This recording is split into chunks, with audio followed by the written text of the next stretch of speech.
Welcome to Global Insider Talks. We're speaking today with Australian executive Campbell McIntosh from Melbourne, Australia. He is also author of the book, The Asian Opportunity, which seeks to help CEOs grow and leverage business opportunities in Asia.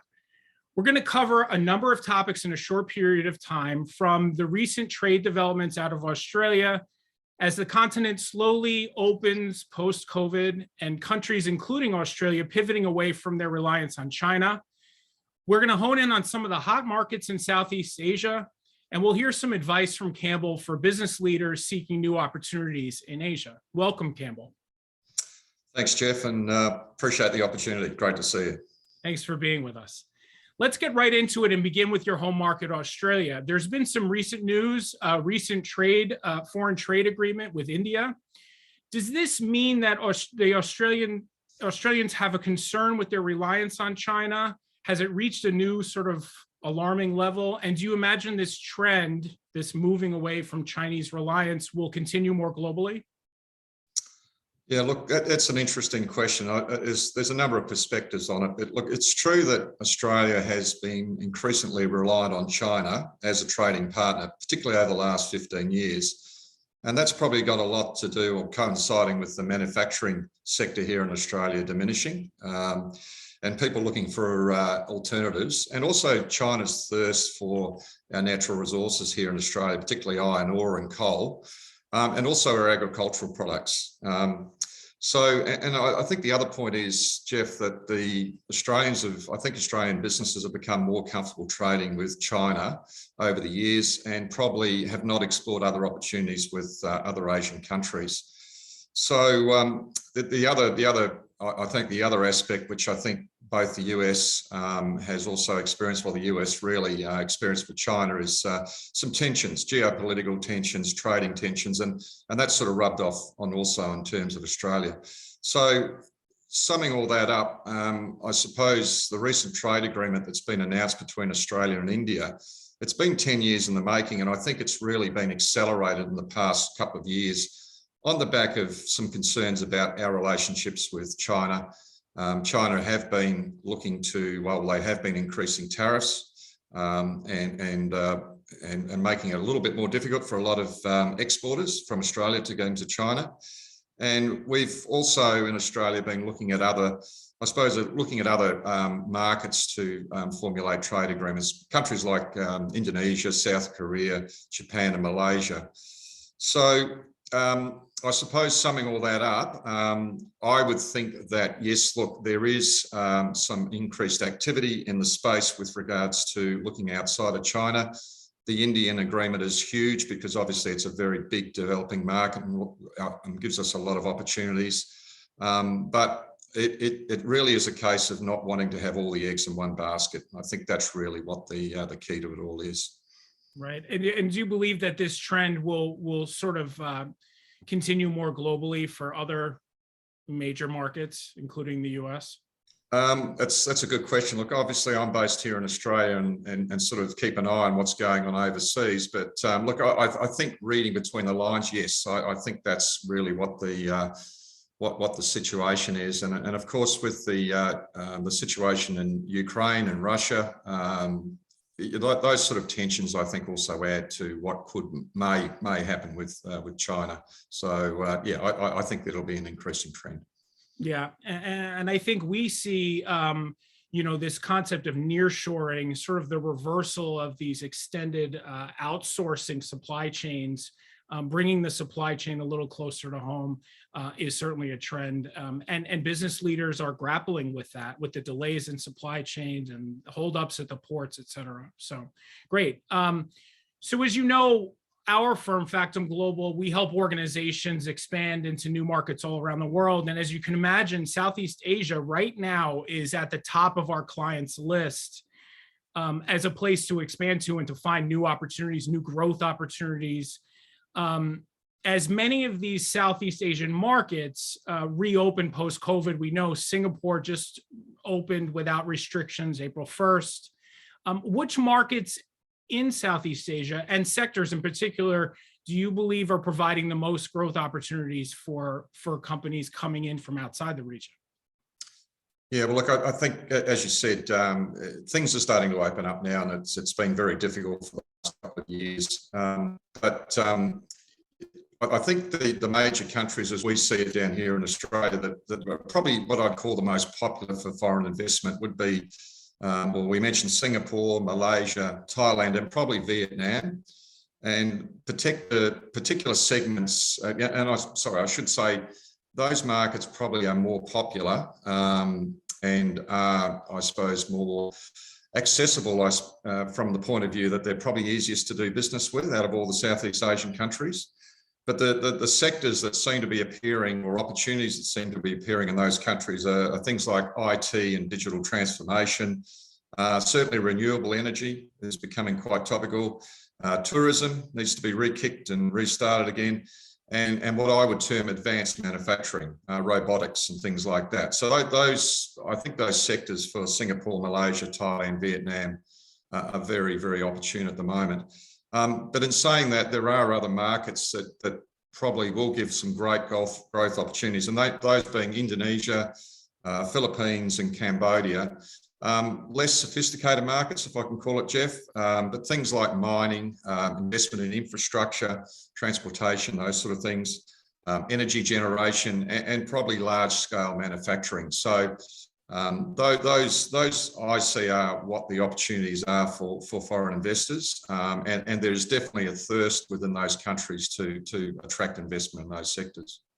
Right. And we're hearing, manufacturing in particular in the Vietnamese market is really a strategic position from the government there to be less reliant on external manufacturing sources. And so Vietnam and other countries in the region are seeing some less reliance on external help from the manufacturing standpoint, bringing the expertise internally, bringing in the technology, and being a little more self-sufficient to grow their local GDP over time.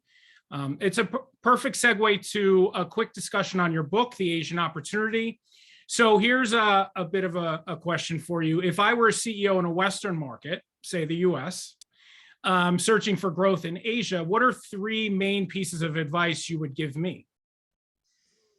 Well, $64 question. I suppose quickly by way of background, I've written this book based on having nearly 30 years experience of working and living in Asia. So it's sort of what I've tried to demonstrate is some home truths about what you need to do as a foreign person, business, executive operating in Asia. So my number one, if I had 3, the first one would be a motto of think global, act local. And what I really mean by that is that Asia is not one market. You can't develop a strategy in terms of your products and services just for Asia. It is a number of different markets and they're all different. And basically you need to adapt your products and services, or products or services, to suit those individual markets. The other thing is, where I had a lot of experience living and working in Indonesia for 5 years, is that within a particular country, like Indonesia, there's almost 20 countries in one. Every province is different. It's got some different cultural and business practices. So in some cases, you even have to adapt your market, your product or service offer within that particular country for different provinces, etc. But the fundamental thing out of all that, Jeff, in terms of thinking global, act local, and I'm sure, and what your firm does is, before you do anything and enter in any of those markets, you need to do extensive research, market research. You really need to understand the intricacies of those markets and what you need to do to be successful in those markets in terms of your products and services and manpower. So that's probably number one. Think global, act local. Number 2, in my view, is you need to find the right partner. I have many debates with clients I have here in Australia about the need to find someone on the ground as their partner. Now, what I mean by that is someone that's actually operating in those markets locally that you're trying to go to. A lot of firms think, oh, look, I've been there before, I've travelled there before, I can do it, etc. In my very strong view, that is not going to work from a long-term point of view. It might work from a short-term point of view, but my very strong recommendation to my clients is that you need to find a local partner that's on the ground, someone you can trust and someone that can get things done. Now, whether that be a distributor, an agent, an investor, or an employee, you need someone on the ground that's there that can that understands what's happening and can give you very strong advice. The other very important thing, of course, with selecting that partner is you need to take your time. You need to find someone that you can trust. And it is a long-term relationship. You need to treat it as a long-term relationship. So you need to do your due diligence and take your time. Don't just jump in and appoint someone that looks good right from your first or second trip. Take your time. And then the other thing I was just going to throw into the mix here too is that with selecting that partner, one of the things that I believe we all know about the 4 Ps of marketing, and I believe in Asia there's a 5th P, and that 5th P being power.